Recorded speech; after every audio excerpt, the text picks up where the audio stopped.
Actually, yung sineset nila na golden anniversary, lahat yan hindi ko alam. Hindi ko alam ang ginagawa nila sa plano na ito. Wala akong kaalam-alam dito sa pinlano nila eh. Talagang surprise sa akin. Yung simbahan, kung kami kinasal noon 50 years ago, doon din kami. Yung ninong namin sa kasal introduced me to her. Sa isang building kami nagtatrabaho. That time, wala akong girlfriend. Siya walang boyfriend. In-invite niya, I think, ako sa lunch. Eh, parang barkada lang ba? Kwentuhan, ganyan. Na-attract din ako kahit pa. Eh, siyempre, hindi naman ako makikipag-date sa kanya kung hindi ko siya gusto. That was 1973. Then we got married in 1975.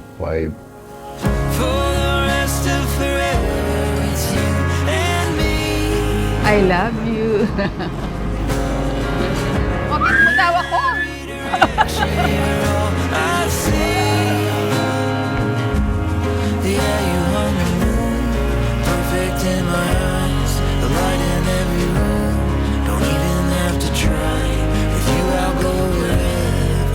Good afternoon, Kuya Bel and Ate Wilma, our golden jubilarians. Yung iba naman malapit na rin mag-golden wedding anniversary. Ate Wilma, ano bang naging sekreto mo? Tumayo ka ate kasi Ang sikreto ko po, Father, nandyan po sa heart ko.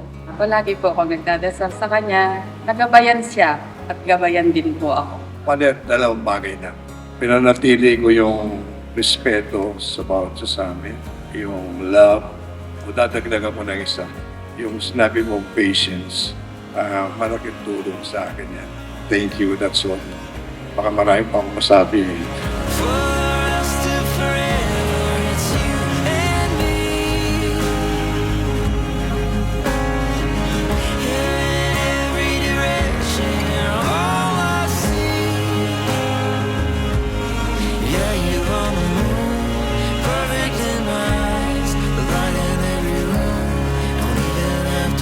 Kuya Bel and Ate Wilma, 50 years of marriage, 50 years of love and faithfulness, and now 50th years of kiss. Kuya Bel, you may now kiss your wife.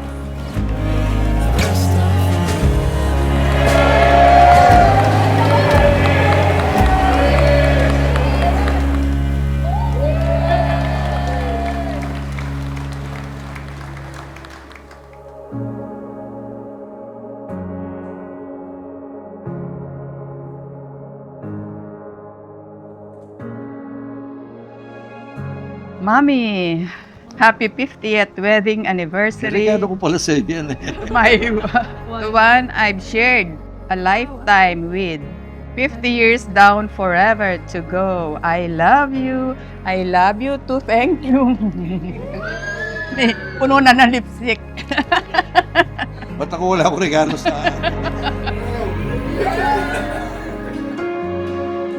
Ganda ng damit mo, ha? Parehas tayo.